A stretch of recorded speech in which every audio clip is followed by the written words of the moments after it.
Well, joining me tonight on that panel of many different voices with great experience in this area, Shekhar Gupta is still with me. I'm also joined by Nalini Singh, a senior journalist who's done her program Aankho Dekhi on Doordarshan now for 17 years. I'm also joined by Professor Dipankar Gupta of JNU, but also a member of the News Broadcasting Standards Authority, an eminent member of that. Thanks so much, Dipankar, for joining us. And I'll also be joined by Justice Santosh Hegde, former Karnataka Lok Ayukt. And also with me is Ravi Shankar Prasad, who was, of course, also the former Information and Broadcasting Minister. Nalini Singh, coming here, as I said, a veteran of the broadcasting industry.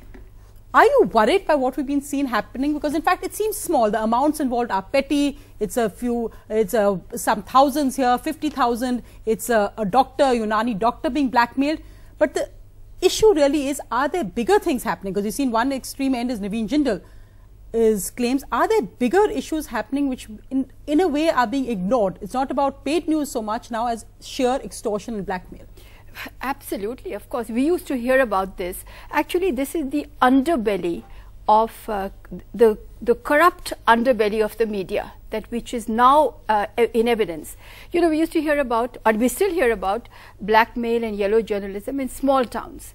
Shekhar will bear me out that in Haryana this time, every politician has been approached for Diwali gifts by federations of journalists. So are you getting a safari suit plus a blanket, or are you getting a trip to whatever? You know, you've just cited illustrations of what has happened in the last 1 week in Delhi. So it's gone from small towns to metros, and it's gone to, then you see, to the 100 crore level. So now if you have blockbusters like this that are crossing 100 crores, we don't know what it is. But I do have an opinion, very strong opinion, about how media has a trade union mentality. Why do they all band together? Why is it that we cannot expose ourselves? I think it is absolutely necessary that we talk about ourselves, and we talk a lot. Sonia, and I just want to say, you know, you were mentioned also Mr. Gadkari just now, and Gadkari's firms and who owns them and the drivers and the whatever. Now, who owns the corporate? Who owns the media? Why don't we talk enough about the nexus between the media, corporates, and politicians? Therein lie many stories. You know, we fool ourselves and we say the editors take decisions, but when it comes to the crunch, it's the owner. Though, of course, I would argue that any public listed media firm, including newspapers and television companies, the shareholdings are very clear for all to see and who owns what. So, in the sense, corporates own media companies around the world. So, I wouldn't agree that's entirely nexus. What part of the media who owns also? But Professor Dipankar Gupta, come in on the point. No, in fact, just to clarify this, as far as newspapers are concerned, there is an ancient law from British times. 1st of April every year, every newspaper has to publish its shareholding, or names and addresses of all shareholders who hold above 1%. So there is no mystery.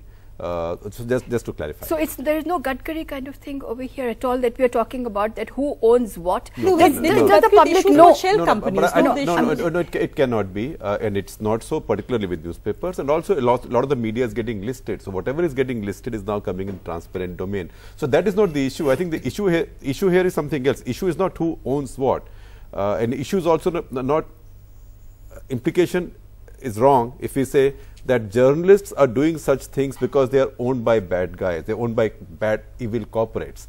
Journalists are doing these things because first principles of journalism are being forgotten, and Nalini, let me disagree with you, they are being forgotten by editors, right? Otherwise, we would have had some case of some editor rising somewhere and saying, I am being told to get my reporters to do a criminal thing, I shall not do it. Let me just bring this one second. I just want to say that we are forgetting that journalism, or that news, is business. It's a business. And I think that people, it's a business in terms of actual balance sheets. And I think this is something that the viewer does not recognize. India's #1 news app just got even better. Download NDTV's new app. Fully optimized for retina display, full screen view, faster response time, and Sudoku. NDTV's new iPad app. Download now.